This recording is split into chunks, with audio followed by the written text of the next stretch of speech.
do Eduardo Gonçalves e de outros pregadores, mas de pastor Abner também, gente. Isso é conferencista nacional, anda pregando o evangelho por aí, em várias cidades, toda semana, todo dia. Ele está aqui hoje, ele estava ministrando aqui em Barra de São João, e disse, pastor, estou aqui, posso ir aí? Venha cá, está aqui com a gente. Então, pastor Abner também, Deus tem usado ele nesse Brasil afora. Toda semana, todo mês, ele está pregando o evangelho por aí. Eu falei, a gente tem a honra, eu tenho o privilégio de ter o pastor Abner como meu amigo, então a gente está sempre juntos, e é uma honra muito grande ter o pastor Abner aqui na nossa igreja. Amém? Vamos aplaudir o Senhor pela vida do pastor Abner. Boa noite, amada igreja, graça e paz da paz de Jesus, amém? Pode se sentar, fique à vontade, porque é assim que eu me sinto quando estou aqui. Gostaria de reforçar aquilo que o pastor falou, agradecer pastor Elise e pastor Idalina por ter aceito o meu autoconvite para estar aqui. Eu estou acompanhando aquela moça bonita, como sempre, né? Aliás, o pastor de Barra de São João, pastor, o que eu preciso fazer para o senhor voltar aqui ano que vem? Eu exijo duas coisas para voltar, duas. Uma é que me convide, eu não venho sem convite, porque acho que é falta de educação. E depois que eu trago a minha esposa, que eu não caminho sozinho, nós somos só nós dois, os filhos estão casados, então, se o senhor me convidar e deixar ela vir comigo, essa é a minha exigência. Amados, Deus colocou no meu coração a palavra hoje, que eu confesso que eu vim, aliás, eu estou com essa palavra no meu coração há algum tempo, não sabia para onde ela era. Já tentei ministrar ela em outros lugares, semana retrasada não foi, semana passada não foi, ontem não foi. Mas eu gostaria de refletir com vocês hoje sobre um assunto extremamente delicado. Extremamente delicado. Vamos falar hoje sobre perdão. Pode ser, igreja? Eu acredito, sinceramente eu acredito, que a maior dificuldade nossa para lidar com esse assunto se deva ao fato de que esse assunto ainda não é muito bem compreendido por muita gente. A gente fala sobre perdão, mas muita gente não entende exatamente o que é perdão. Nós vamos perceber, ao final dessa ministração, que lidar com o perdão ainda é um grande desafio, até mesmo para aqueles que já caminham com Jesus. Que parece, não, mas eu já caminho com Jesus, perdão para mim é de letra. Ó, o tema da reflexão dessa noite é perdão, a maior marca de um cristão.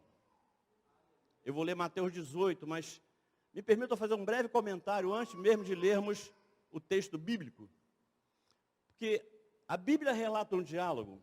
Eu não vou dizer onde está esse diálogo, para você não ficar procurando e não se distrair, mas preste atenção. A Bíblia relata um diálogo que ocorre entre o apóstolo Pedro e Jesus. E nesse diálogo você vai perceber o quanto é difícil para a gente, toda essa dificuldade de lidar com o perdão. Ouça o que diz o diálogo. Você conhece esse diálogo? Depois eu te dou qual a referência. Diz assim, então Pedro, aproximando-se de Jesus, o perguntou, Senhor, quantas vezes deverei perdoar a meu irmão quando ele pecar contra mim? Até 7 vezes? Jesus falou assim, eu lhe digo, não até 7, mas até 70 vezes 7. Você conhece esse texto, sim?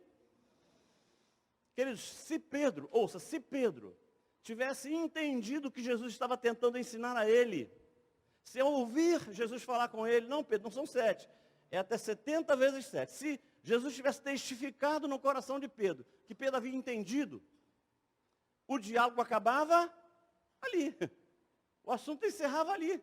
Papo resolvido. O assunto encerrava ali. Mas eu creio que Jesus percebe que Pedro, mesmo depois dessa explicação que Jesus deu, ele percebe que Pedro ainda não havia entendido o que era perdão. Mesmo dizendo que era até 70 vezes 7, o Espírito de Jesus testificou no Espírito de Pedro que Pedro não havia entendido ainda o que era perdão. Então, para explicar melhor o que é perdão, Jesus decide construir a parábola do servo impiedoso. E é nela que a gente vai trabalhar. Mateus 18, encontraram, eu vou ler a partir do verso 23. É um texto longo, mas vamos ler um texto longo, se a ministração for ruim, pelo menos a palavra terá sido maravilhosa. Então a gente lê um texto longo, se a ministração for ruim, pelo menos o texto é muito bom. Mateus 18, a partir do verso 23, eu vou ler na NVI, se você quiser ficar de pé, em reverência à palavra de Deus. É um texto que você conhece de cor e salteado. Mas eu gosto de pregar sobre textos que a gente conhece de cor e salteado, porque a gente caminha melhor. Mateus 18, 23 fala assim: por isso, o reino dos céus é como um rei que desejava acertar contas com os seus servos. Quando começou o acerto, foi trazido à sua presença um que lhe devia uma enorme quantidade de prata. Em algumas traduções, diz 10.000 talentos de prata. Verso 25.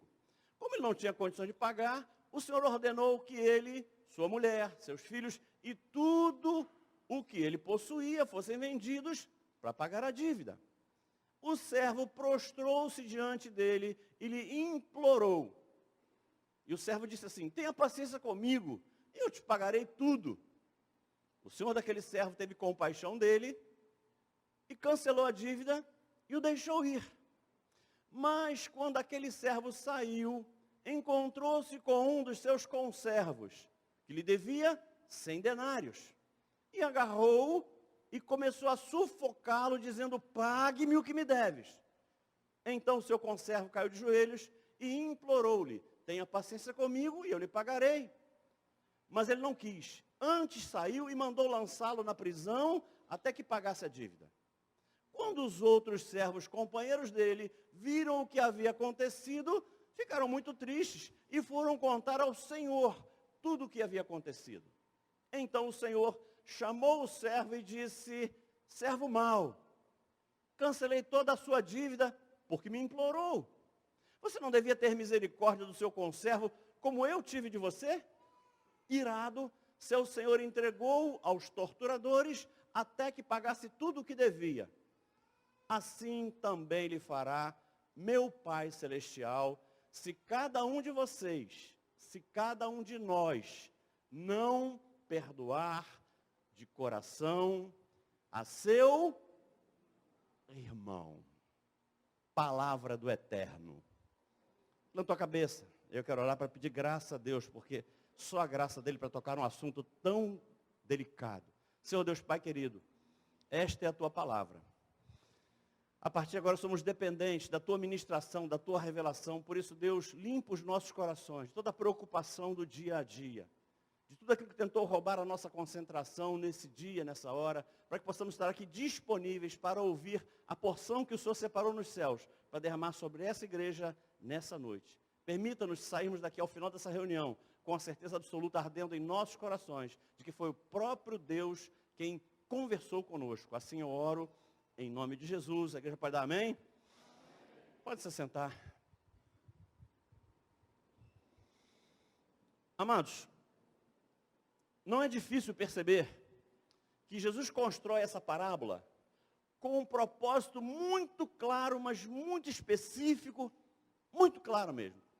O que ele queria era esclarecer alguns aspectos sobre perdão que ainda não eram muito bem compreendidos. Por isso ele constrói a parábola, para dar esse entendimento. Interessante que muitos não compreendiam exatamente o que era perdão, e o que me chama a atenção é que até os seus discípulos também não compreendiam, porque era com Pedro que ele estava falando. E esses discípulos já, nesse momento, já caminhavam há algum tempo com ele, mas ainda assim, eles não entendiam exatamente o que era perdão. E para que a gente compreenda claramente aquilo que Jesus quer falar à sua igreja hoje, eu gostaria que você prestasse atenção em dois detalhes fundamentais dessa parábola. E eu faço questão de parar um pouco aqui para a gente conversar um pouquinho sobre o contexto dessa parábola, antes de ministrar sobre a parábola. Eu acho que vai nos ajudar muito a compreender um pouco melhor aquilo que Jesus estava querendo ensinar aos seus discípulos e aquilo que ele está querendo ensinar à sua igreja hoje. Primeiro detalhe que me chamou a atenção, eu quero repartir com a igreja, é com relação às pessoas que ele envolve quando ele constrói a parábola. Vê se não é assim. Jesus constrói essa parábola com 3 personagens. Jesus coloca nela um senhor, em algumas versões rei, em outras senhor. Mas Jesus coloca um servo que tinha uma dívida para com esse senhor. Quantos estão comigo até aqui? Digam amém. Tinha um senhor e um servo que devia a esse senhor. Mas o mais interessante é que Jesus inclui uma terceira pessoa. Jesus inclui um segundo servo que também devia. Esse segundo servo também era devedor. Só que a dívida desse segundo servo não era para com o seu senhor. Isso aqui é interessante. A dívida do segundo servo era para com o primeiro servo. O primeiro servo devia ao senhor, mas o segundo servo devia ao primeiro servo. Vai guardando isso, porque o entendimento que faltava aos seus discípulos não era sobre a dívida de um servo para com o seu senhor. Disso eles entendiam. A dúvida não era essa. Para que você entenda melhor, o entendimento que faltava aos discípulos de Jesus não era sobre a relação dele com Jesus, mas sim sobre a relação que eles tinham entre eles. Era disso que Jesus queria ensinar a eles, sobre a relação que eles tinham com alguém que estava ao lado deles, e não com o servo, e não com o Senhor, e não com Jesus. Por que é importante entender isso? Porque eu creio que esses dois servos, que Jesus coloca nessa parábola, eles não eram apenas conhecidos. Por que eu faço a afirmação? Pensem comigo. Se não houvesse uma relação de confiança entre aqueles servos, um servo não teria emprestado dinheiro ao outro. Porque se um servo devia ao outro, lá atrás um emprestou dinheiro ao outro. E mesmo que um tivesse a cara de pau de pedir dinheiro emprestado sem ser amigo, certamente aquele a quem ele pediu não emprestaria. Então, se houve esse empréstimo no passado, é porque havia uma relação entre eles. Eu posso conjecturar que se um emprestou dinheiro ao outro, eles eram muito mais do que simples conhecidos. Eu sinceramente creio que por causa dessa relação de confiança, entre eles havia uma relação de amizade. Entre o primeiro servo e o segundo servo, havia uma relação de amizade entre eles. Eu creio que eles fossem amigos. Mas existe um segundo detalhe que eu acho, no meu entendimento, é ainda mais relevante do que esse. Se ao invés de olharmos para as pessoas envolvidas, um senhor e dois servos amigos, se nós olharmos para os valores envolvidos, a isso salta aos olhos. Isso ensina muito a mim e a você. Vamos chegar a outra conclusão reveladora. Pensa bem, a dívida que o primeiro servo tinha com o Senhor era 10.000 talentos de prata. E a gente não tem muita noção do que são 10.000 talentos de prata. Alguém sabe o que são 10.000 talentos de prata? Eu não sabia, eu fui pesquisar. E cheguei à conclusão que 10.000 talentos de prata é mais de 300 toneladas de prata. Em valores do grama de prata hoje, dá mais de 1 bilhão de reais. 1 bi. Quando eu vi isso aqui, eu fiquei pasmo. Porque a gente fala, 10.000 talentos de prata. O que um devia ao seu senhor era quase 1 bi. Mas a dívida que o segundo servo tinha contraído junto ao primeiro, era uma dívida perfeitamente possível de ser paga. Era 100 denários. O que são 100 denários? 100 dias de trabalho de um trabalhador braçal daquela época. Se a gente trouxer para os dias atuais e pegar um salário mínimo, isso dá mais ou menos em torno de R$ 32 por dia de trabalho, salário mínimo. 100 dias de trabalho dá mais ou menos, em valores aproximados, R$ 3.200. Então, essa dívida era uma dívida perfeitamente possível de ser paga. Então, se eu fosse contextualizar essa parábola, eu diria que ela trata de um homem sendo perdoado pelo seu senhor de uma dívida impagável. Mas esse mesmo homem chega a um amigo seu e não quer perdoar uma dívida, ao meu ver, insignificante em favor do perdão que ele teve. Bem, é a parte desse cenário que eu gostaria de conversar com vocês hoje sobre perdão. Quantos vão permitir isso? Digam amém. Quantos vão estar ligados? Digam amém. Queridos, toda vez que nós tomamos conhecimento de um fato,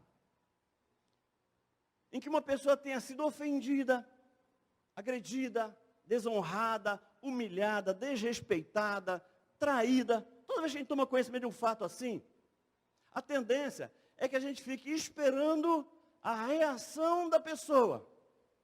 Qual é a atitude que essa pessoa que foi traída, que foi agredida, que foi humilhada vai ter? Como é que ele vai reagir ao dano que ele sofreu? A gente fica na expectativa e perceba que a gente fica esperando ver o que aquela pessoa que foi prejudicada vai fazer. Todo mundo quer ver como é que aquela vítima vai reagir. A gente pode nem falar, e normalmente a gente não fala. Mas a gente toma conhecimento de uma situação assim, a gente fica pensando. Ah, se fosse comigo. Ah, se fosse comigo. Queridos, o que a gente mais ouve de quem sofre algum dano é o seguinte: olha, eu quero justiça. A pessoa nunca fala em vingança, não, ele quer justiça. Eu quero reivindicar os meus direitos. É assim ou não? E nós temos duas alternativas quando a gente sofre algum dano. Nós temos duas alternativas quando a gente sofre algum prejuízo. Quando alguém faz alguma coisa contra a gente. Temos duas alternativas. Ou a gente reage como normalmente o mundo reage. E como é que o mundo reage? Se vingando, dando uma resposta à altura. É assim que o mundo reage, sim ou não? Ou nós podemos reagir de uma outra forma. Como a Bíblia diz que o cristão deve reagir. Como? Perdoando. Nessa parábola construída por Jesus, aquele primeiro servo, mesmo depois de ter sido perdoado, decide cobrar do seu amigo aquilo que ele achava justo. Que ele tinha uma dívida de R$3.200 com um amigo dele. E ele julgava que aquilo era um direito seu. Não importa se eu fui perdoado em 1 bilhão. Eu tenho com você R$3.200, tu vai me pagar.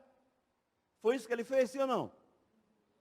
Porque o ser humano é mesmo assim. O ser humano é assim. Quando nós prejudicamos alguém, quando a gente tem consciência que nós somos culpados de ter prejudicado alguém, nós esperamos sempre tolerância, compreensão, compaixão, misericórdia. A gente sempre quer isso para a gente. Mas quando somos prejudicados, o que a gente quer? Eu quero justiça. Não, quando a gente é prejudicado, a gente sempre quer justiça. É por isso que a gente precisa falar, eu julgo que a gente precisa falar pelo menos umas 2 vezes por ano, Elias, sobre perdão na igreja. Foi por isso que eu decidi tocar nessa ferida hoje. Posso ouvir um amém da igreja? Se eu pedisse para a igreja que alguém definisse o que é perdão, eu tenho certeza absoluta de que ninguém teria dificuldades para dar uma bela definição do que é perdão. Se eu pedisse uns 3 ou 4 aqui, eu ouviria lindas definições do que é perdão. Porque essa não é a nossa dificuldade. A dificuldade não é definir perdão. A maior dificuldade nossa é colocar em prática aquela definição que a gente sabe que é a correta. O negócio é praticar, não é definir. Nosso grande desafio é colocar em prática aquilo que a gente sabe que é certo. A melhor definição de perdão que eu já ouvi diz que perdoar é conceder a remissão de toda e qualquer ofensa sofrida. Perdoar é conceder a remissão de toda e qualquer ofensa sofrida. Amém? É isso? Mas a definição continua. Mas também desistir de toda e qualquer reivindicação compensatória. Aí é que pega. Aí é que pega. Porque tem muita gente que pensa assim, ué, eu não vou te processar pelo que você me fez, não. Eu decido não te processar pelo que você me fez. Desde que você me pague pelos danos que você me causou, com juros e correção monetária. Se você fizer isso, aí eu perdoo. Não vou te processar não, mas tu vai me pagar tudo, com juros e correção monetária. Se você fizer isso, estamos quites. O nome disso é perdão? Não é. O nome disso é acordo. Isso não é perdão. Isso nunca se chamou perdão, isso é acordo. Queridos, perdoar não é fazer um acordo. Ouça, perdoar não é fazer um acordo. Pastor, mas eu sofri uma perda. Queridos, perdoar é realizar a perda. Perdoar é aceitar sofrer o prejuízo.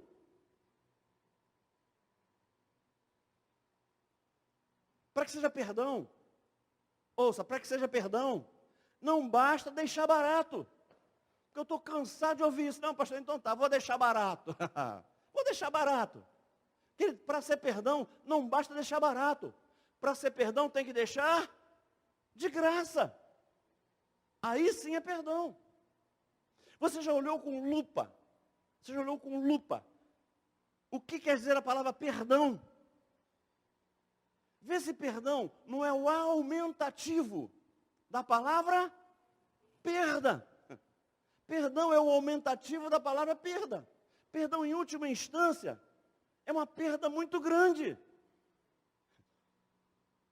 É por isso que perdoar passa necessariamente por algum nível de sofrimento, porque ninguém gosta de perder. Perdoar é desistir de reivindicar qualquer compensação e aceitar e realizar e contabilizar o prejuízo que teve. Isso é perdão. E alguém pode pensar, mas pastor, então eu vou ter que me esquecer de tudo aquilo que fizeram contra mim? Espera aí, pastor. Eu vou ter que esquecer agora tudo que fizeram contra mim? Querido, ouça. Perdão nunca foi e nunca será esquecer. Esquecer-se do que aconteceu com você chama-se amnésia.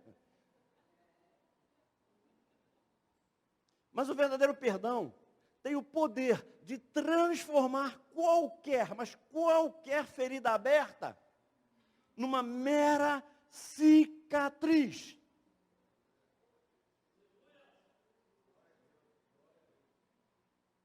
Pastor, qual é a diferença?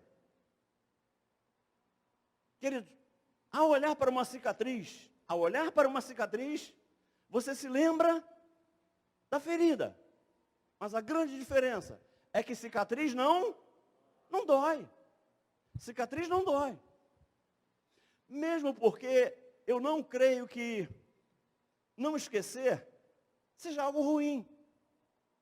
Eu acho que não há mal nenhum em não esquecer do que aconteceu. Aliás, eu acho que é benéfico. Porque quando você não se esquece do erro cometido, você também não se esquece das consequências que o erro cometido trouxe para a sua vida. Você não esquece. Porque só assim a gente pensa duas vezes antes de repetir o erro. Porque a gente não esqueceu. Porque não se esquecendo dos prejuízos que aquele erro nos fez sofrer, que a gente fica um pouco mais vigilante. E a gente não volta a reincidir naquele erro. E antes que você me diga algo que eu já ouvi de algumas pessoas, mas pastor, Deus se esquece dos nossos pecados. Se Deus se esquece dos nossos pecados, eu sou imitação de Deus, eu tento segui-lo, eu também vou me esquecer. Onde é que você leu? Onde é que você leu que Deus se esquece dos nossos pecados? Pastor, está na Bíblia. Querido, o que o nosso Deus faz não é se esquecer. Ouça o texto, depois eu dou a referência, onde está registrado. Olha o que diz a Bíblia. Deus falando, mas eu sim, eu mesmo, para manter o meu nome, apago os teus pecados e nunca mais me lembrarei deles. Isso é o que Deus diz, Isaías 43, 25. Deus diz que nunca mais se lembrará deles. Então o que Deus faz não é se esquecer dos nossos pecados. É não se lembrar mais. Mas, pastor, é a mesma coisa. Não, não é. Não é. Queridos, esquecer-se é uma atitude passiva. Pastor, não entendi. Eu largo a chave do carro em casa e daqui a meia hora eu falo, caramba, onde é que eu larguei a chave? Me esqueci onde é que eu botei a chave. Você viu a chave aí? Eu não sei, me esqueci onde eu botei a chave. Você se programa para esquecer, sim ou não? Não. É uma atitude passiva. Aconteceu. Me esqueci.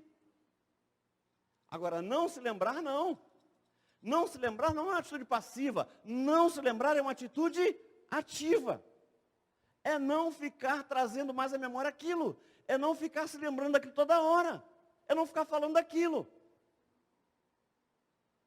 Não lembrar é deixar para lá. propositalmente. Não lembrar é não cobrar mais nada por aquele erro que foi cometido. Isso é não lembrar.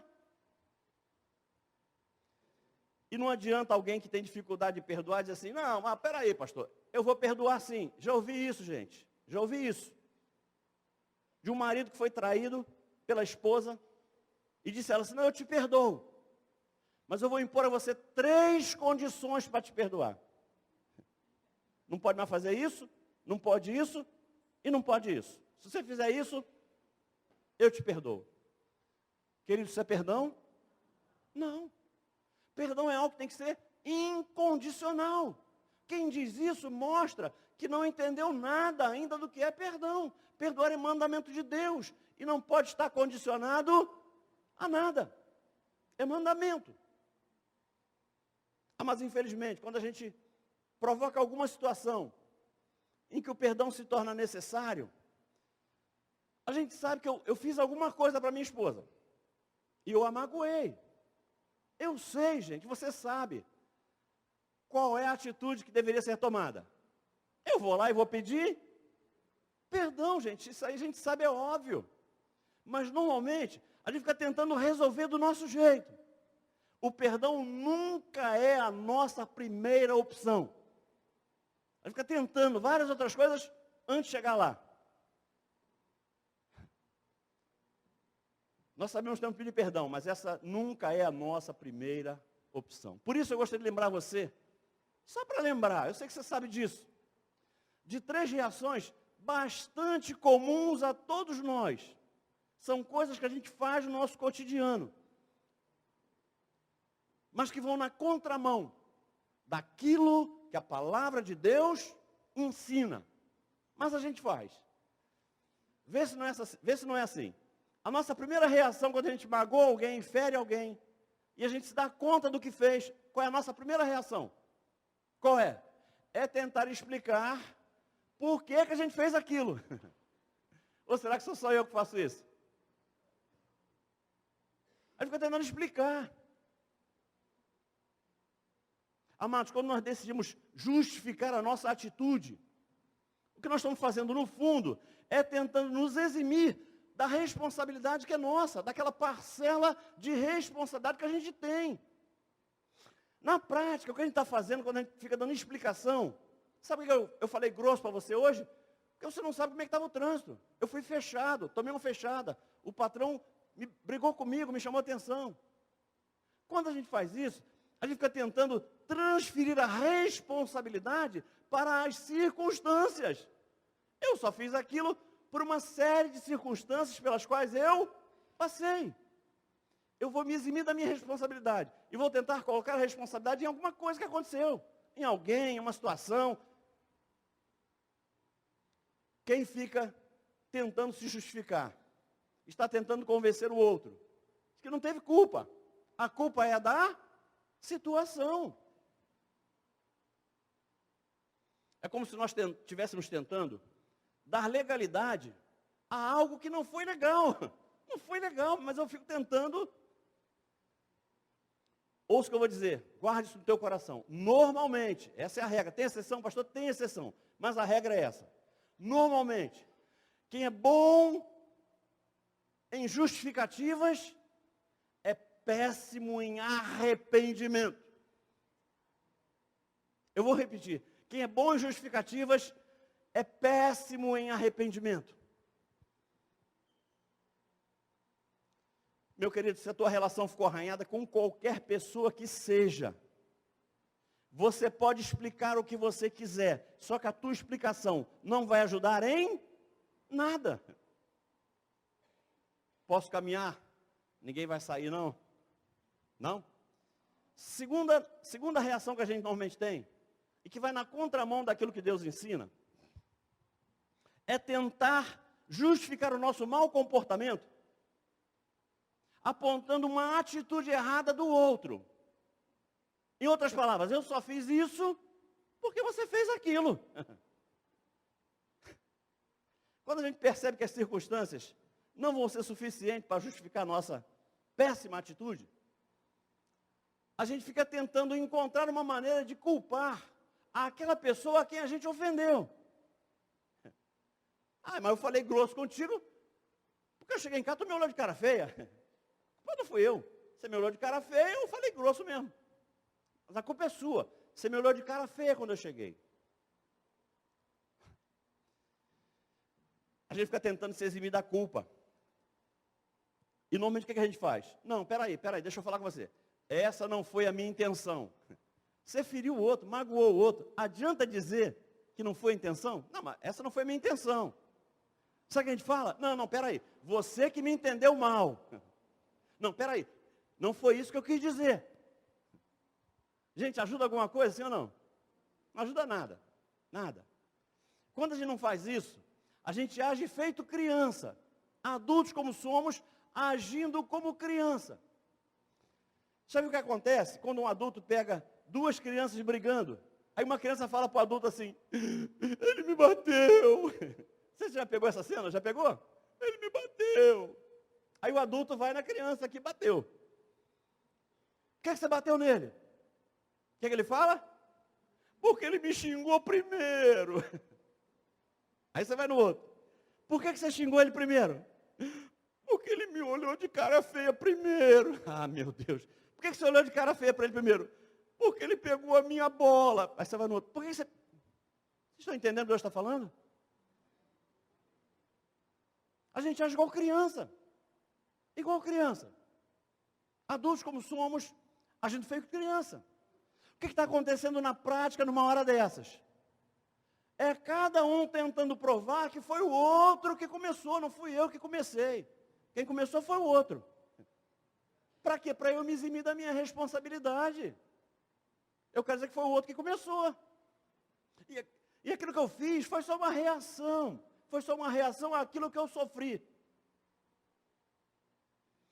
A gente fica tentando culpar o outro pelo início da confusão. E qual é o complicador? É porque... Por que a gente age assim? Porque a maioria de nós entende que aquele que deu início ao conflito tem a obrigação de buscar a reconciliação. Na nossa cabeça é assim que funciona. Quem foi o responsável por gerar a bagunça, que resolva. Quem fez a lambança, é que trate de consertar. A gente pensa assim, sim ou não? A gente pensa exatamente assim. E com isso, a gente joga sobre o outro a responsabilidade por pedir perdão.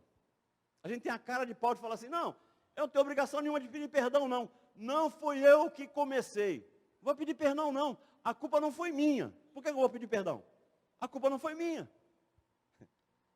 Queridos, ouça o que eu vou dizer. Culpar o outro, se o conflito já está deflagrado, se o dano já foi feito, culpar o outro não resolve nada. Culpar o outro só agrava a crise.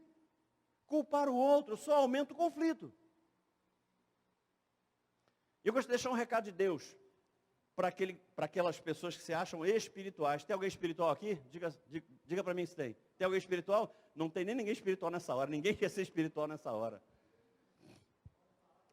Normalmente, aquele que se acha mais espiritual, vê se não é assim. Quem se acha mais espiritual, normalmente, se acha mais justo. E, em função disso, aquele que se acha mais justo, acha que erra menos. Porque é mais espiritual, porque é mais justo e erra menos. E a consequência é que aquele irmão que se acha mais espiritual, acha que a culpa não foi dele. Ele não erraria numa coisa tão elementar assim. A culpa é do outro. Então, um espiritual teve um embate com alguém que ele acha que não é espiritual. Então, ele acha na cabeça dele que o culpado foi o outro, porque o outro não é espiritual, é carnal. E ele fica esperando que o outro, que na cabeça dele é carnal, tome a iniciativa de restaurar a relação. Eu, como espiritual, fico esperando que alguém que eu acho que não é espiritual promova a reconciliação que eu não tenho coragem de promover. Ah, querido, se você acha que é espiritual e não consegue tomar a iniciativa, como esperar que o outro, que é o teu entendimento, não é tão espiritual quanto você, vá tomar uma iniciativa que você não tem coragem de tomar? A dica que eu deixo é o seguinte: aquele que se acha o mais espiritual tem que ser o primeiro a tomar a iniciativa. Se você tem consciência de que alguém que está no embate com você não é tão espiritual quanto você, não espere dele, não espere dela. Tome a frente. Busque você a reconciliação. É na hora de pedir perdão que a gente revela se o que a gente tem em nós é espiritualidade ou é religiosidade. É nessa hora. É na hora de tomar iniciativa. É na hora de pedir perdão. Quando estão aqui até comigo, digam amém. E terceira e última reação muito comum, mas também vai na contramão daquilo que Deus quer.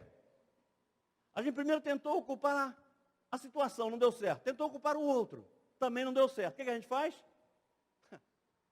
Deixa a solução por conta do tempo. A gente tem um entendimento equivocado de que o tempo resolve tudo. E a gente deixa para lá. Larga de mão. E alguém ainda fala assim: não, pastor, o tempo é o Senhor da razão. Pastor, o tempo é o melhor remédio. Querido, se o tempo resolvesse tudo, 2 amigos não ficariam 10 anos sem se falar. Porque com 10 anos não é possível, né?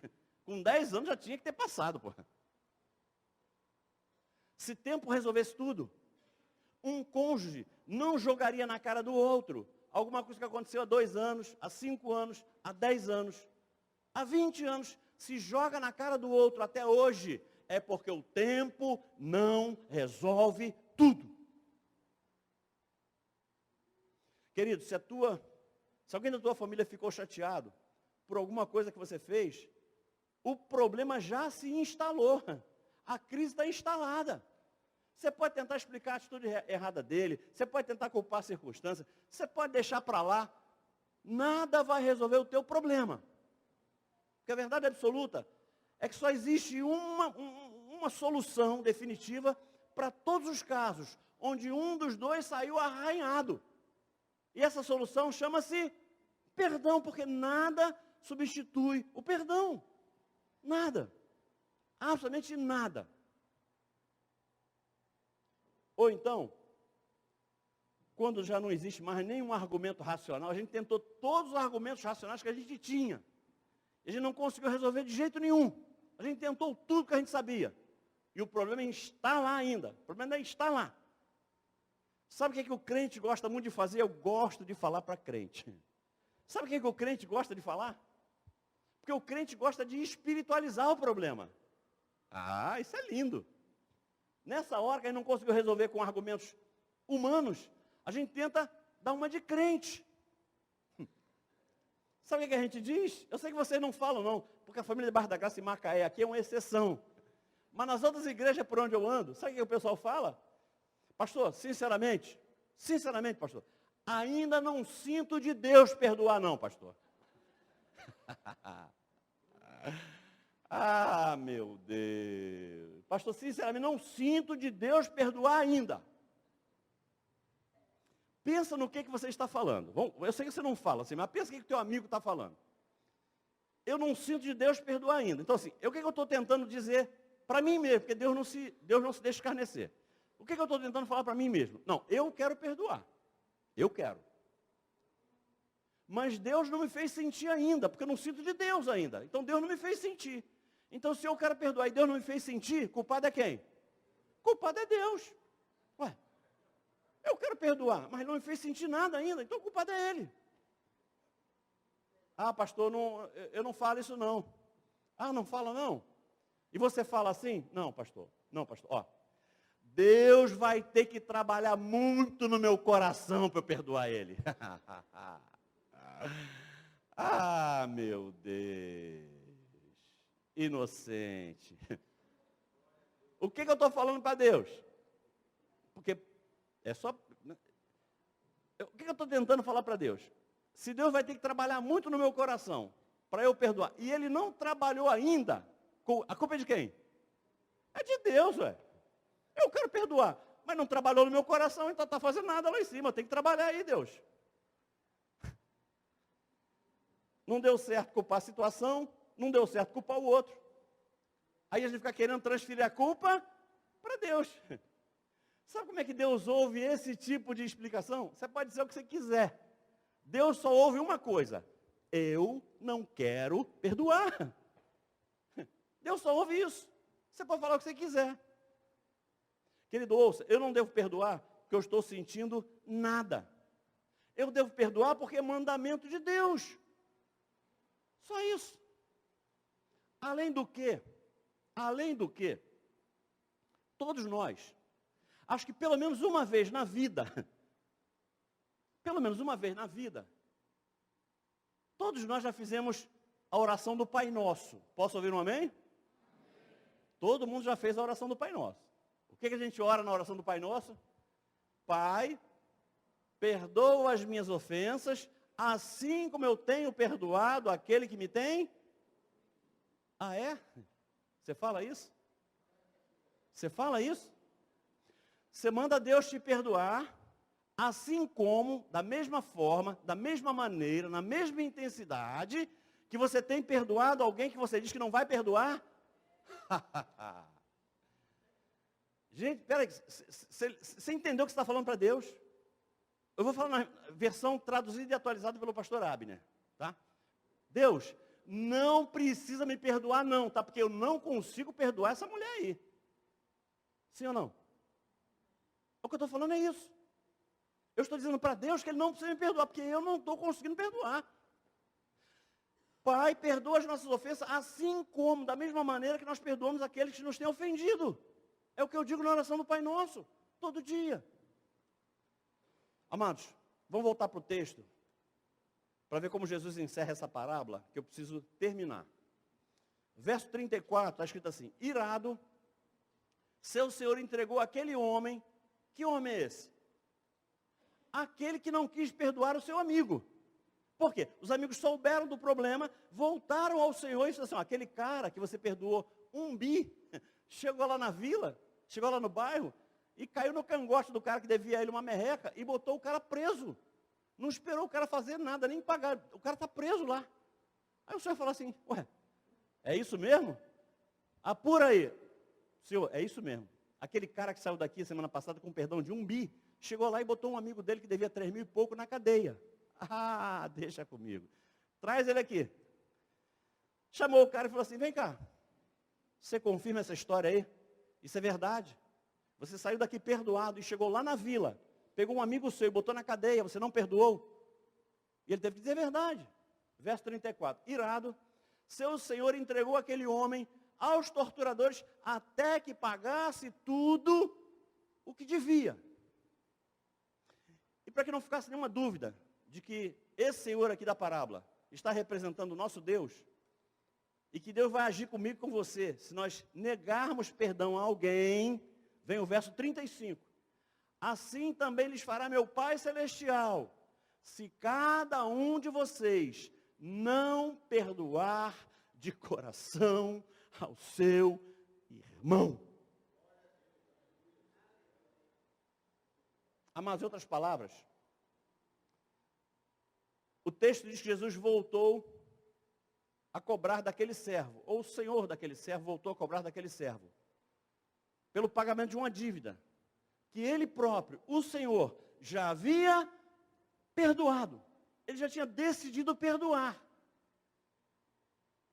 Mas pela atitude do servo, ele volta a cobrar do servo, ele volta a requerer do servo, pelo pagamento de uma dívida que já havia sido perdoada. Pastor, nunca me dei conta disso. E eu vim aqui para falar isso. O Senhor volta a cobrar daquele servo por uma dívida que ele já havia decidido perdoar. Será por quê? Será por quê? Simplesmente porque aquele homem não quis transferir o perdão que ele recebeu ao seu irmão. Ele foi perdoado, mas ele se negou a perdoar um irmão. E aí Jesus volta, ou o Senhor, se você quiser, volta a requerer daquele irmão, já perdoado, que ele pagasse cada centavo que ele lhe devia. E você sabe por que Jesus construiu essa parábola? E é aqui que eu queria chegar. Eu vim aqui para dizer isso. Sabe por que Jesus fez isso? Para desfazer um entendimento equivocado da igreja, de que basta receber o perdão de Deus, que está tudo resolvido. Ah, mas Deus já me perdoou. Então está tudo resolvido. Não, e a pessoa que você feriu? Não, isso aí não. Mas Deus já me perdoou. Por quê? Porque toda vez que eu levo um problema a Deus e peço perdão, Ele perdoa. É verdade. Processo de restauração de todo e qualquer relacionamento ferido começa na relação com Deus. Houve qualquer problema na relação entre você e seu irmão, você e sua irmã, ou qualquer pessoa, a restauração começa pedindo perdão a Deus, porque quando você ofendeu o seu irmão, que é a imagem e semelhança de Deus, você já feriu a santidade de Deus. Então a restauração começa por um pedido de perdão a Deus, mas termina aí? Não. Isso muita gente não entende. Primeiro temos que confessar o nosso pecado a Deus. Mesmo que o pecado tenha sido cometido contra o próximo, mas eu vou e confesso a Deus. A Bíblia diz, se confessarmos os nossos pecados, Ele é fiel e justo para perdoar os nossos pecados e nos purificar de toda injustiça. 1 João 1,9. Esse versículo explica a finalidade de confessarmos os nossos pecados a Deus. Nós confessamos os nossos pecados a Deus para nos consertarmos com Deus. E mais, quando eu peço perdão a Deus, eu quebro barreiras espirituais tremendas que vão me permitir, que vão me possibilitar depois dar o segundo passo. Porque o segundo passo muita gente não dá. O processo só vai ser concluído na relação com a pessoa que foi ferida. O processo só vai ser concluído na relação com a pessoa que foi humilhada. O processo só vai ser concluído na relação com a pessoa que foi traída. O processo só vai ser concluído na relação com a pessoa que foi ofendida. Deus sabe que nós não precisamos somente do perdão dele. O perdão dele é excelente, mas não resolve tudo. Deus sabe que na relação com pessoas próximas, onde houve alguém ferido, o perdão de Deus não resolve tudo. Por quê? Porque nós precisamos também de cura. Nós temos que ser sarados. Porque todo conflito de pessoas próximas gera alguma sequela. Deixa alguma cicatriz, alguma marca, Depois de perdoados por Deus, temos que tratar das feridas que o conflito provocou na nossa alma. Depois de perdoado por Deus, temos que curar os nossos sentimentos. Depois de perdoados por Deus, temos que sarar as nossas emoções. Isso não vai ser feito na relação com Deus. A receita para essa cura, Deus também deixou registrado na Bíblia Sagrada. Tiago 5,16. Receita para a cura de emoções. Receita para a cura de alma. Receita para a cura de sentimentos feridos. Tiago 5,16 na parte A fala assim, portanto, confessem os seus pecados uns aos outros e orem uns pelos outros para serem curados, para serem sarados, para serem tratados. Não, eu acho que você não ouviu. Confessem os seus pecados uns aos outros e orem uns pelos outros para serem curados. Porque a cura vem dessa confissão, a cura vem dessa relação, a cura vem dessa troca. Gente, o perdão vem da relação com Deus, mas a cura só é conquistada na relação com o próximo. Somente a confissão o outro cura. Posso ouvir um amém? Gente, ficar guardando ressentimentos no coração por muito tempo é terrível. Ficar guardando ressentimentos no coração por muito tempo é terrível. Olha o que a Bíblia diz sobre tudo que se deve guardar. Guarda o teu coração, porque dele procedem as fontes da vida. Provérbios 4, 23. Amados, se os nossos corações forem contaminados por raízes de amargura, ouça, se os nossos corações forem contaminados por raízes de amargura, todos os nossos relacionamentos serão prejudicados. Se o nosso coração se contaminar com raiz de amargura, todos os nossos relacionamentos vão ser afetados. Pastor, onde é que está dito isso? Hebreus 12, 15. Cuidem, para que ninguém se exclua da graça de Deus, que nenhuma raiz de amargura brote e cause perturbação, contaminando muitos. Eu vou repetir, Hebreus 12, 15. Cuidem, para que ninguém se exclua da graça de Deus, que nenhuma raiz de amargura brote e cause perturbação, contaminando muitos. Ouça o que eu vou dizer, aquele que não estiver sempre pronto para perdoar, estará se excluindo da graça que o nosso Deus coloca à nossa disposição. Não é Ele que tira a graça de nós. A Bíblia diz, cuidem para que ninguém se exclua. Quando eu me nego a perdoar, eu estou me excluindo da graça de Deus. Eu estou saindo debaixo da graça de Deus. E eu quero fechar aqui. Eu gostaria de concluir deixando uma dica final de quem foi chamado para trabalhar com relacionamentos. Através de algumas perguntas para a gente pensar um pouquinho, para a gente refletir um pouquinho. Queridos, se fui eu quem magoou meu irmão, minha esposa, meu amigo, se eu tenho consciência de que fui eu, quem tem que pedir perdão? Se você quiser acertar, responde eu. Eu. Ué. Se eu tenho consciência que foi eu que provoquei. Agora, se no meu entendimento, na minha maneira de ver, na minha leitura, o culpado pelo problema foi a minha esposa, foi o meu amigo, foi o meu irmão. Quem tem que pedir perdão?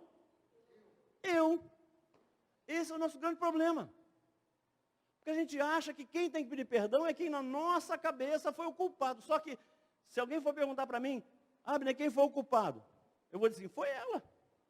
Aí alguém vai perguntar para ela, Jacira, quem foi o culpado? Foi ele. Ou seja, fica ela achando que o culpado sou eu, e eu achando que o culpado é ela. Sabe quando é que termina esse jogo? 0-0. Ninguém vence. Queridos, ouça o que eu vou dizer, isso aqui é importantíssimo. Pedir perdão, a gente tem muita dificuldade em pedir perdão. Mas pedir perdão, porque na nossa cabeça, pedir perdão é reconhecer que estava errado. Ou eu estou falando mentira? Na nossa cabeça é assim, pedir perdão é reconhecer que está errado. Só que eu vim aqui para revelar algo para você que pode mudar toda a tua história, mudar todo o teu entendimento, te levar a uma vitória inigualável.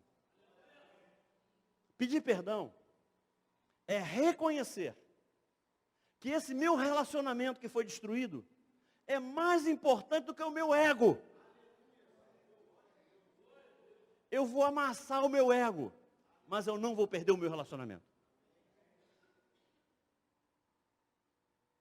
Senão eu fico achando que o culpado foi o meu irmão. Então meu irmão tem que pedir perdão. E meu irmão achando que foi eu que fui o culpado e eu que tenho que pedir perdão.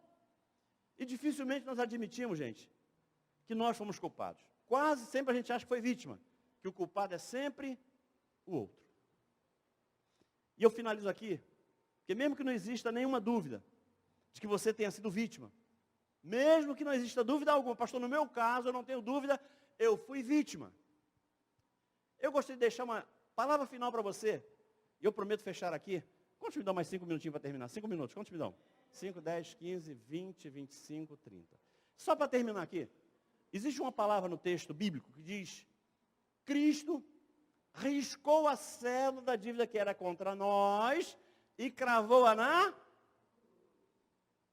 Está em Colossenses 2, verso 14. Cristo riscou é o que é? Botou assim, ó.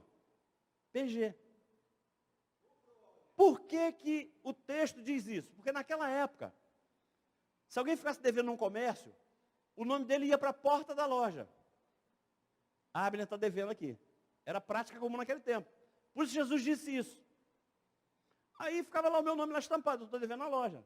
Todo mundo passava, via lá, o Abner está devendo naquela loja lá.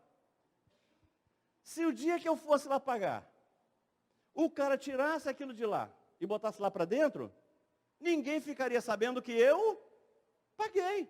Ué, ninguém ia ficar sabendo. Então, qual era a prática? O dia que a pessoa pagava, alguém ia lá e botava assim, PG. Por quê? Quem passasse via assim, não, o Abner passou lá e pagou. Está lá. O dono do estabelecimento colocou lá pago. Então, Cristo riscou, ele não rasgou, ele não queimou, não triturou, não. Ele riscou a cédula da dívida que era contra ele e cravou na cruz. Queridos, quantos aqui, como eu, creem que ninguém sabe melhor que Deus equilibrar misericórdia e justiça? Quantos concordam comigo aqui? Só Deus. Às vezes a gente acha que sabe. Não, pastor, eu sei. Quando é para exercer misericórdia, eu vou exercer. Quando é para exercer juízo, eu vou exercer. Não sabe. Não sabe. Só Deus sabe. Deus sabe como ninguém. E o que eu quero dizer para você, perdoar não é queimar e jogar no lixo a cédula da dívida que você tem. Ou riscar a cédula da dívida não é queimar e jogar no lixo a cédula de uma dívida que alguém tem contra você. Não é isso. Perdoar é transferir essa cédula, é transferir esse crédito às mãos de Cristo. Por isso que diz que ele riscou e cravou na cruz. Ou seja, quando você perdoa, você não está apagando a história. Quando você perdoa, você está simplesmente dizendo no reino espiritual, eu não vou reivindicar mais nada por aquilo. A partir de hoje eu não reivindico mais nada, nada. Eu simplesmente transfiro uma cédula que eu acho que eu tenho, por tudo que eu sofri, às mãos de Jesus. E é Ele quem vai decidir. E é Ele quem vai dizer o que vai ser feito. Se Ele achar que essa pessoa que te feriu merece misericórdia, Ele vai exercer misericórdia. Mas se Ele achar que a pessoa que te ofendeu merece juízo, Ele vai exercer juízo. E não adianta você ficar com pena. Porque a tua pena não tem mais poder do que a graça redentora de Cristo. Deixa com Ele. Entrega a Ele. E confia nele. Confia nele. Ele vai fazer aquilo que Ele acha justo. Queridos, por que eu estou dizendo isso? Porque foi exatamente isso que aconteceu com o primeiro servo. O Senhor não havia queimado a cédula da dívida. Ele não havia passado no triturador a cédula da dívida. Ele não havia picado a cédula da dívida. Tanto é que quando o outro amigo foi até o Senhor e disse assim, olha, ele não transferiu o perdão que ele recebeu com um amigo dele. O que o Senhor fez? Vem cá, venha. E volta a requerer daquele primeiro servo, por uma dívida que ele já havia perdoado. Se ele tivesse queimado a cédula da dívida, ele não faria isso, ele não poderia fazer isso. Mas a nota promissória ainda estava com ele. Estava onde? Estava na cruz. Amados, ninguém é mais justo que o nosso Deus. Só Ele sabe como nenhum de nós, quando é para exercer misericórdia e quando é para exercer juízo. E nós temos a mania de nos vingar. A Bíblia diz, amados, nunca procurem vingar-se, mas deixem com Deus a ira, pois está escrito, minha vingança eu retribuirei, diz o Senhor. Se o teu irmão te decepcionou, te magoou, te ofendeu, te feriu, te humilhou, e você não acha justo perdoá-lo depois do que ele fez, eu te convido hoje a transferir esses créditos às mãos de Cristo. Vamos ficar em pé.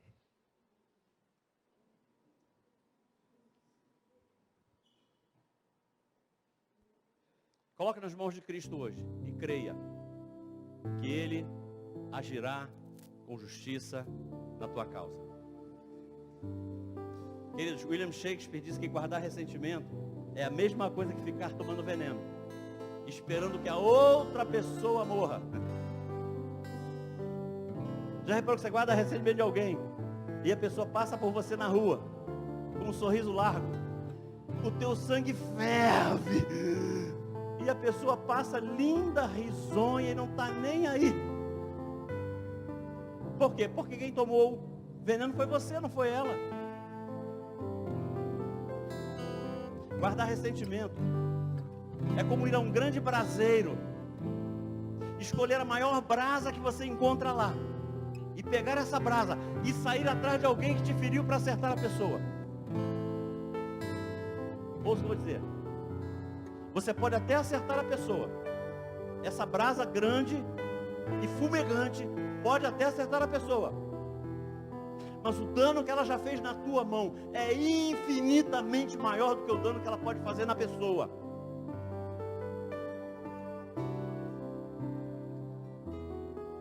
Querido, se você quiser ser feliz, você sabe o que tem que fazer. Se você quiser ser feliz por um instante, digo mais, se quiser ser feliz por um instante, vince, vai dar uma alegria imensa, mas é momentânea. Agora, se você quiser ser feliz por toda a vida, perdoe, perdoe, perdoe, perdoe, perdoe, perdoe, perdoe. Pode ser que a pessoa contra quem você guarda ressentimentos esteja mais perto de você do que você imagina. Sabe aquele dia que você sai de casa alegre e vai trabalhar feliz e risonho? Aí você senta na sua sala no trabalho e a pessoa contra quem você guarda ressentimentos senta do teu lado e vai passar as 8 horas de trabalho olhando para a tua cara e ainda vai te pedir favor.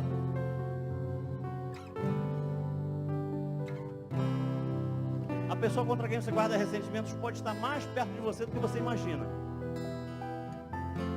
Pode ser que você saia de casa um dia querendo louvar e adorar o nome do Senhor. E você vem para a igreja. E você senta. E a pessoa contra quem você guarda ressentimentos senta do teu lado. E o pastor Elias fala assim: dê a mão à pessoa que está do teu lado e ore por ela.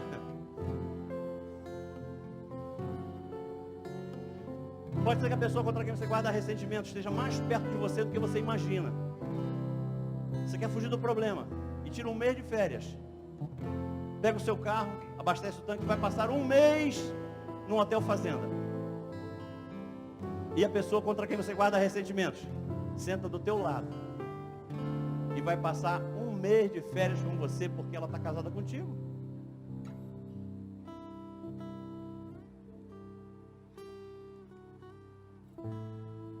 Queridos, Deus não se engana. Eu confesso que se Deus me direcionou para pregar essa palavra hoje, tem gente aqui hoje que precisa colocar a sela da dívida que acha que tem ou que verdadeiramente tem na cruz.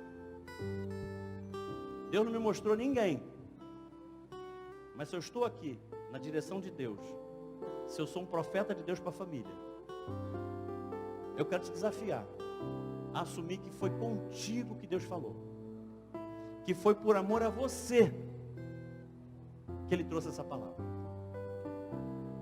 Eu quero orar pela tua vida aqui na frente. Eu quero que você se desafie. Ouça, eu quero que você se desafie e venha aqui. Pastor, você quer me expor? Não quero te expor. Sabe o que eu quero que você faça?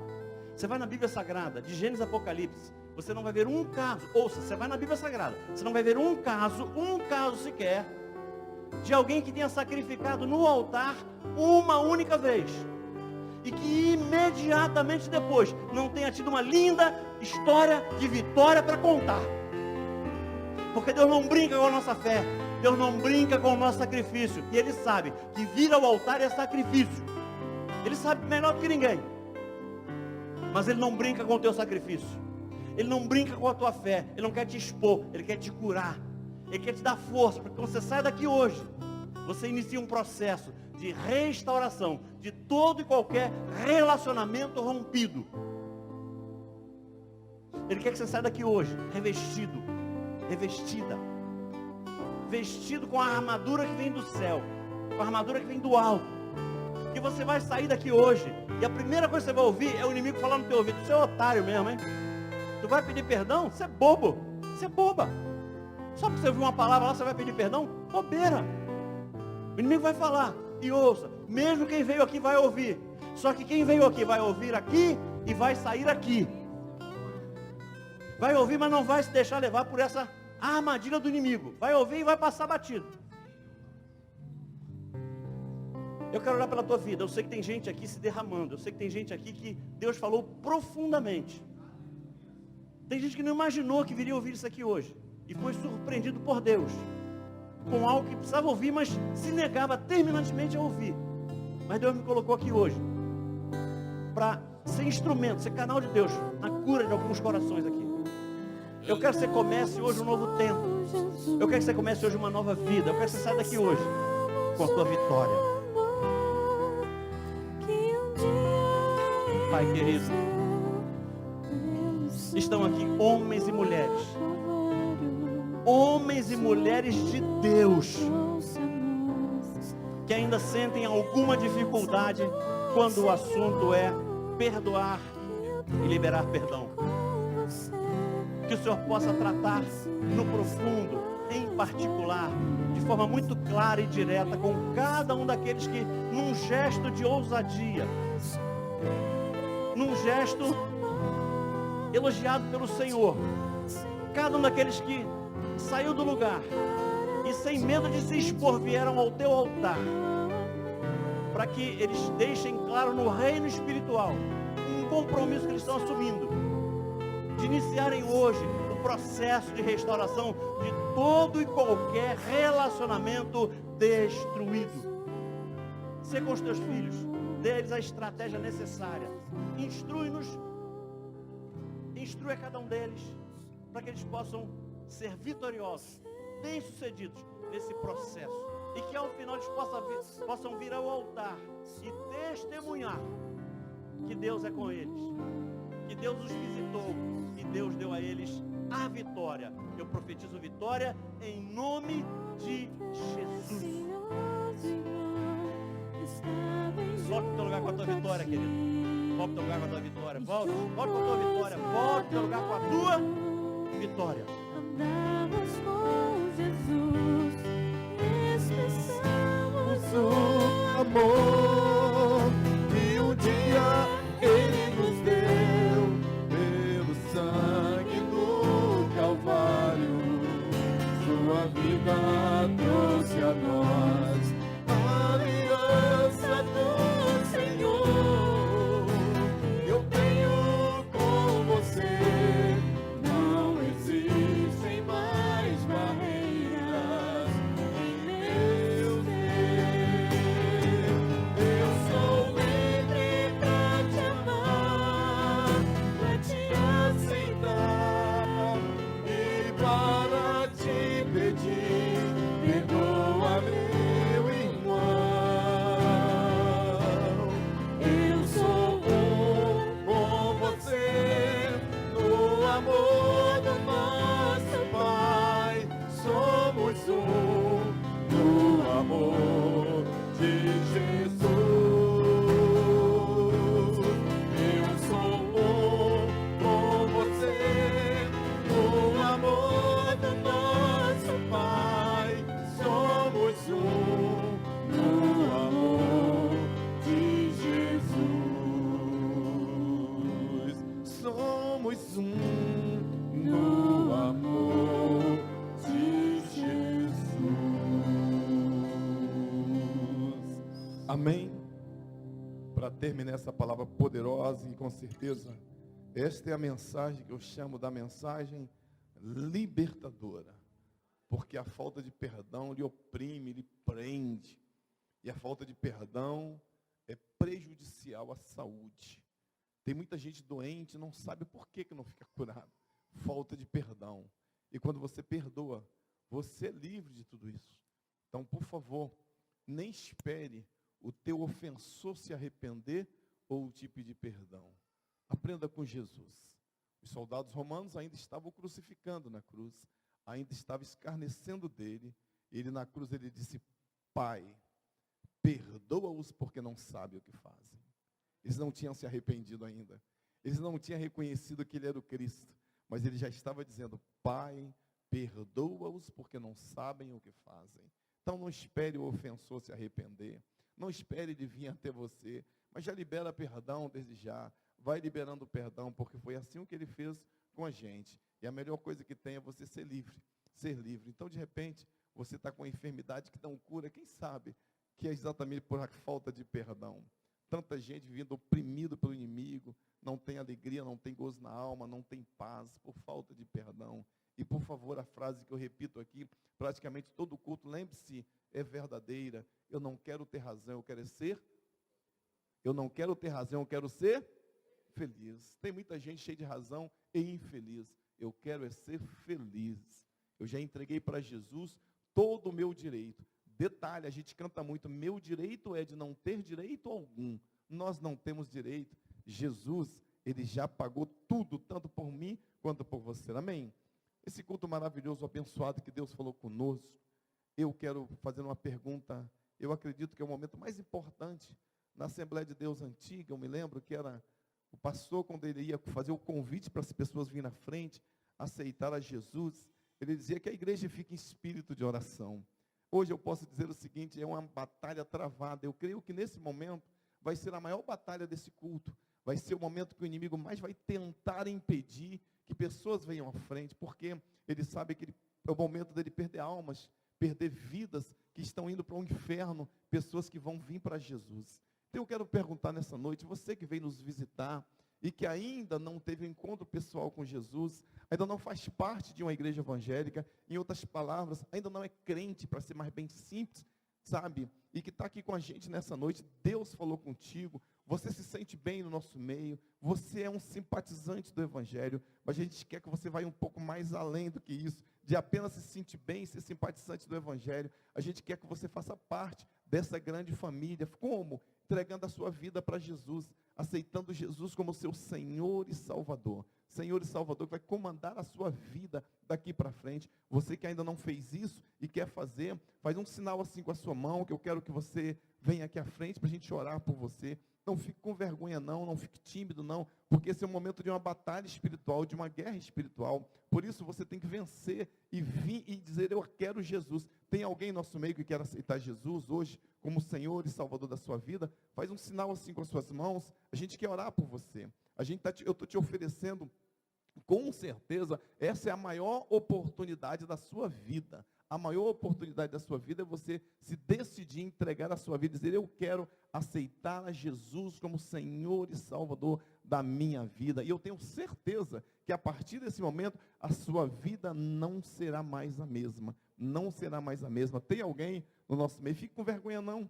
Fique com vergonha não. Ou de repente alguém que já fez esse sinal algum dia, mas por um motivo ou outro se distanciou da presença do Senhor e hoje quer voltar para Jesus, talvez não está mais na igreja, não tem mais caminhado com Cristo. Tem alguém no nosso meio? Tem alguém no nosso meio? Não fique com vergonha não, é uma oportunidade rica para a sua vida. Tem alguém? Se não tem, que Deus te dê uma outra oportunidade de você tomar essa decisão de entregar a sua vida para Jesus. Eu posso te garantir que essa é a maior oportunidade da sua vida, entregar a sua vida e deixar Jesus comandar ela, Jesus dirigir ela. Não tem coisa melhor do que ter Jesus como comandante das nossas vidas. Quando você ter os seus problemas, você saber que você tem uma pessoa que você pode contar com ela e que ela vai trazer a solução para os teus problemas. Mas se não tem, é hoje que Deus te abençoe e te dê uma outra oportunidade de entregar a sua vida para Jesus. Amém? Eu quero neste momento orar pela sua vida, agradecer os visitantes que esteve aqui hoje com a gente. Foi muito bom estar aqui com você. Após o culto a gente tem a nossa cantina. Hoje a gente tem um caldo ali muito gostoso que a Isis faz. A gente tem ali os nossos salgados. Então, ao término do culto, tenha um tempo de comunhão ali também com a gente, lanchando ali com a gente. Em vez de sair daqui e gastar dinheiro, com certeza, nesses outros restaurantes que tem por aí, além de você gastar muito mais, você não vai estar abençoando a casa do Senhor. Você vindo aqui, você vai estar economizando, comendo um lanche abençoado, sendo abençoado e abençoando a obra do Senhor. Amém? Eu vou orar pela sua vida. Bote a mão no teu coração, que eu quero abençoar para você ter uma semana cheia da presença do Senhor. Pai amado, Pai querido, mais uma vez aqui na tua presença. Pai, somos gratos a Ti, Deus, por esse culto que viemos aqui oferecer a Ti nesta noite, Pai.